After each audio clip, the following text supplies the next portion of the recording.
महानुभाव पंथाच्या पवित्र लीळाचरित्र ग्रंथातील पूर्वार्धातील 122 क्रमांकाची लीळा आपल्याला आज एका विलक्षण स्थळी घेऊन जाते। वडनेर भुजंग म्हणजेच उत्तरेश्वर, तालुका अचलपूर, जिल्हा अमरावती।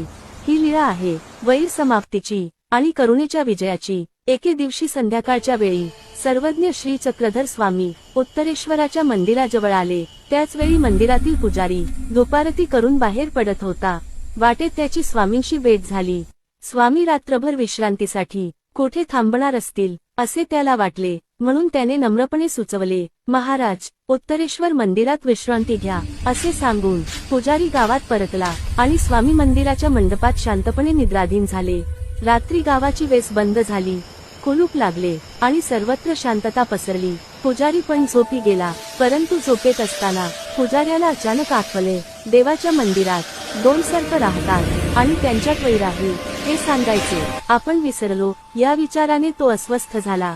स्वामींना काही झाले नसेल ना, सर्पांनी त्रास दिला नसेल ना?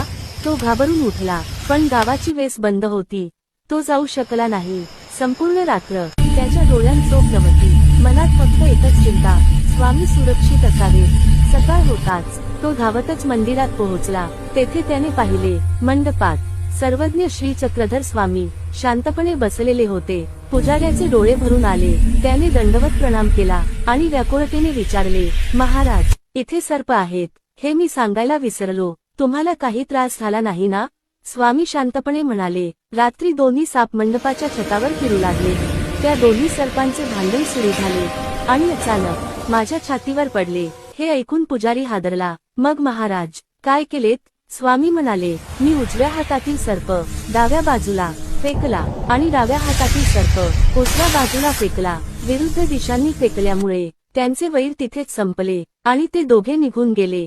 पुजारी अचंबित झाला, आनंदाने भारावला आणि पुन्हा एकदा स्वामींना साष्टांग प्रणाम केला। या लीळेतून सर्वज्ञ श्री चक्रधर स्वामी आपल्याला सांगतात, वैराने नव्हे प्रेमाने जगावे, भांडणाने नव्हे करुणेने प्रश्न सुटतात। आणि म्हणूनच वडनेर भुजंग येथील ही पूर्वार्धातील 122 क्रमांकाची लीळा आपल्याला समाधान आणि शांतीचा मार्ग दाखवते। हाच सर्वज्ञ श्री चक्रधर स्वामींचा महानुभाव पंथ।